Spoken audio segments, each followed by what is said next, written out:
Բարի լույս, սիրելիներ, այսօր մեծ պահոց երկրորդ օրն է եւ այսօր ավետիս է գալիս փրկության։ Այսօրվա ընթերցումը Եզեկիելի մարգարեությունից է, որտեղ հենց սրա մասին է խոսվում։ Արդարի արդարությունն է իր վրա ընկնելու, անօրենի անօրենությունը իր վրա։ Անօրենը եթե հետ կանգնի իր գործած անօրենություններից ու պահի իմ բոլոր պատվիրանները, արդարություն գործի ու ողորմածություն անի, ապրելով ապրելու է ու չի մեռնելու։ Նրա գործած բոլոր մեղքերը կատարած բոլոր անիրավությունները չեն հիշվելու, այլ իր գործած արդարության համար նա ապրելու է։ Միթե ես մեղավորի մահն եմ տենչում, ասում է Տեր Աստված, եւ ոչ թե այն, որ նա չար ճանապարից հետ դառնա ու ապրի։ Այսօր սիրելիներ, մեր փրկության պատգամն է։ Ասում է, որ արդարի արդարությունն է իր վրա գալու, եւ անօրենը պիտի հետ կանգնի իր անօրենություններից։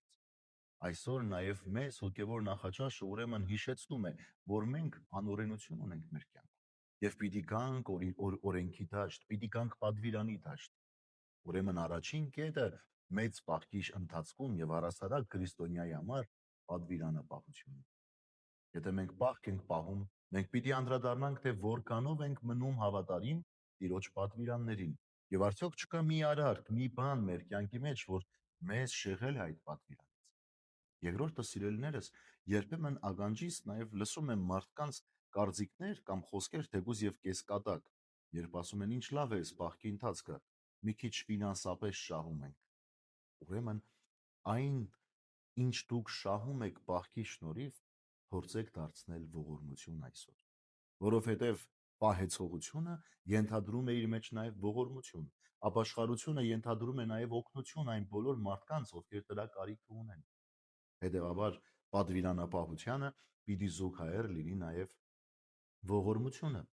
արդարություն գործելը, այլ կերպ ասած։ Որովհետև վերջի վերջո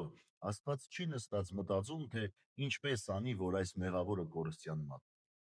Աստված մտածում է ինչ անեմ, որ այս մեղավորս նույնպես դառնա դեպի ինձ։ Եվ այսօր եկեք մտածենք, որ յուրաքանչյուր մեկս Տիրոջ աչքի առջև կանգնած այդ մեղավորներն են, որի ոչ թե կորուստն է Տերը ուզում, այլ նրա դարձը եւ փրկությունը։ Ուրեմն սիրելիներս, դառնանք արդարության, մաքրենք մեր անօրենությունները, հաստատվենք Տիրոջ պատվիրանի մեջ եւ փորձենք օգտակար լինել մարդկանց։ Ըստ մեր կարողության, ըստ այն հնարավորության, որ այս պահին ունենք եւ վստահ լինենք։ Տերը մեզ փրկություն է խոստացել, եթե ապաշխարենք եւ դառնանք դեպի իր։ Բարի եւ խաղաղ օր ձեզ բոլորիդ։ Աստված օրհնի ամենքիս։